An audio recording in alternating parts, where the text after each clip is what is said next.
And at every turn, we find the federal government not only isn't a good partner in this effort, but they're actually attacking the state. And you mentioned it, and I was, I kind of went over it a little bit. And the Gateway Tunnel is such a key example of that, because here is something that Congress has denoted the funding for the most important infrastructure project in the nation.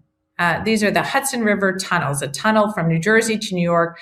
200,000 people, commuters, take that tunnel every single day to get into the city, to get to their jobs, to get back and forth for other commerce. And so this is a really critical piece of rail line. This is an area of the nation that produces about 20% of the GDP. And as people have seen across the country, Trump's jobs numbers are pretty horrible. And we're seeing losses really on every report, and then revisions where things are even worse than were reported. So we know that here in New Jersey, our key focus, my key focus, is driving jobs, driving a good economy, creating opportunity for people.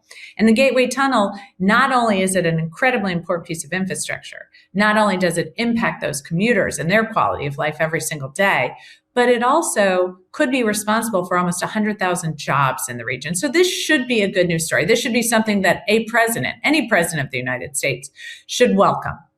And yet instead we see the president attacking it. And first he did because he wanted some DEI changes. And then he wanted DHS funding. And then he wanted the Penn Station and Dulles Airport named after him. I mean, bizarre requests. And when people would say to me, why don't you just do it?